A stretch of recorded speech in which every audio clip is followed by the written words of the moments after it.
Hello, I'm David Abdullah, and you know me as the political leader of the Movement for Social Justice, the MSJ. Over the last week or so, we have had a horrific spate of murders. Just a few days ago, 6 or 7 people were shot at in Diego Martin. 2 people died right away. Then the weekend before, I think it was 7 or 8 people were murdered and so on. We had a spectacle of 2 police officers shooting at one another in Grand Bazaar outside a restaurant in the car park. One of them has sadly died. Another police officer suspended because some young woman was scantily dressed and wearing his uniform in the police station, in his office. Things are just falling apart, and the crime is absolutely horrific. The murders are absolutely horrific. And the police could say what they want, that serious crimes are going down and so on, less robberies and all of that. But once we have this number of people being killed every day, every 2 days, 2, 3, 4, 5 people being killed, it's a sign that things are falling apart in Trinidad and Tobago. And in the last few days, we have heard nothing from the government, no statement of concern, no statement that we are going to be doing some new action, take some new measure, some new plan, some new strategy to deal with these murders. You just haven't heard anything. An absence of leadership, silence from the principal leaders of this country. We know what the opposition response will be. They're going to attack the government. In fact, already they have said they're going to have a motion of no confidence in the Minister of National Security, which of course will just be another shouting match in the Parliament. One side saying this, the other side saying no, it's your fault, and the blame game will go on between the two of them. And so the opposition also demonstrates a total absence of leadership, which is why we are saying that the MSJ really is the only alternative, because we have specific proposals. Take, for example, the midterm budget review, which is upcoming. We're going to hear in the Parliament all kinds of statements, figures by the Minister of Finance. And I'm an economist, so I know the jargon, I know the terminology, I know the analysis. I've done so many post-budget analyses on radio and television for NGOs, credit unions, trade unions, business organizations. So I could give you a whole economic rundown, but that's not the purpose of and what I want to focus on in this discussion with you today. Because you see, the macroeconomic data, that's the economic jargon, things like growth and inflation rates and foreign exchange reserves and all of that, unemployment levels and so on and so on. All of these, yes, are important for economists to be able to understand what is taking place with the economy and for the decision makers to make proper policy. But for you, the ordinary man and woman, young person out there, it's really about your life. Is your life any better today than it was 6 months ago when the budget was read out? Is your life any better today than it was 2 years ago, 2.5 years ago when the government changed? Is your life any better today than it was 5 years ago when the opposition today was then in government? And really, because you see, MSJ talks about the need to make people's lives better. When it comes down to brass tacks, as they would say, when the rubber meets the road, it's about people's lives. Is your life any better? Do you feel any safer? Do you feel more secure? Are you getting the opportunities, unemployed young people, for a job, decent work out there? One newspaper last weekend said that, 100, 200 doctors graduating from medical school can't get employment. So we have a situation where the healthcare system is in trouble, not enough doctors to operate all of our health centers and hospitals and so on. And yet our own nationals, young people, educated at taxpayers' expense and so on, we invested in them, can't get employment. That has to be madness. That makes absolutely no sense whatsoever. And in so many areas, whether young people are skilled with a trade, with a craft, with a university degree, with a diploma, certificate, a postgraduate degree, our young people not getting jobs. And what future can there be if the young people of this country can't see hope in the future, see no possibility of them having a good life here in Trinidad and Tobago? And so some will migrate.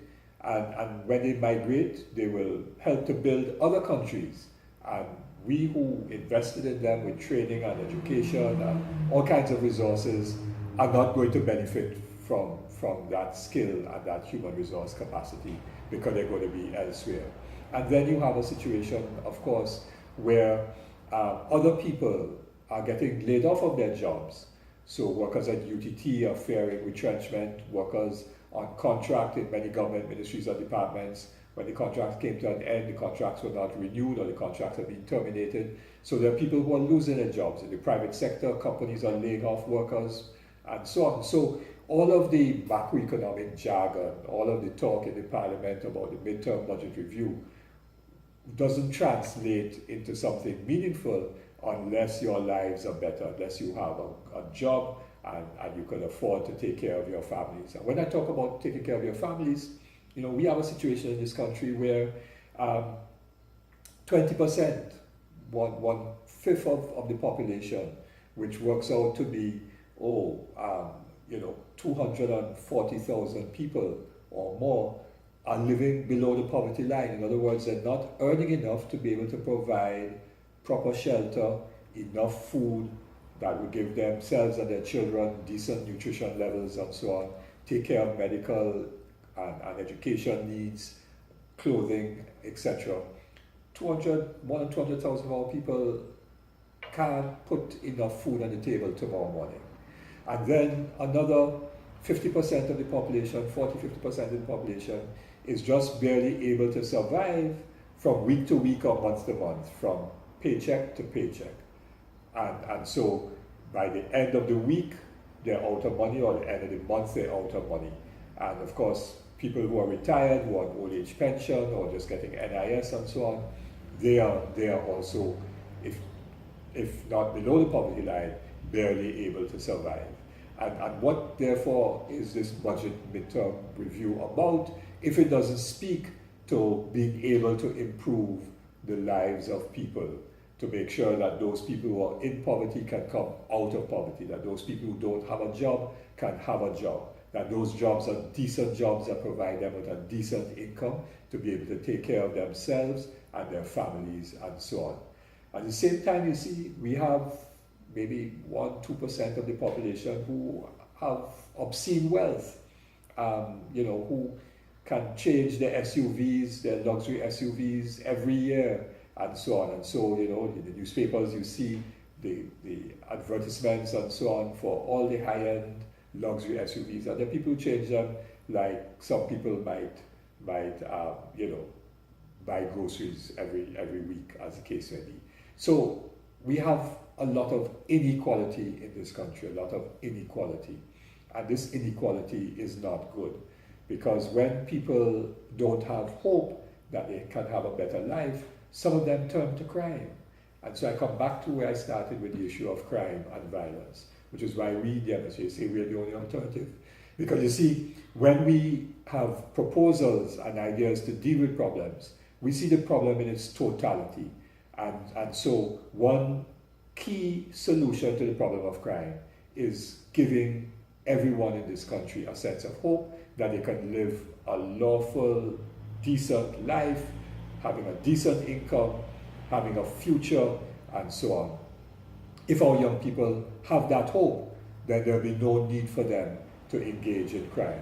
Maybe one or two who are miscreants will do that, and the police could deal with that. But you have to be able to give our young people a sense of hope that they have a way out, a way forward, and not seeing that the only way for them is to get involved in gangs and killing people and doing things like murdering, which makes absolutely no sense at all.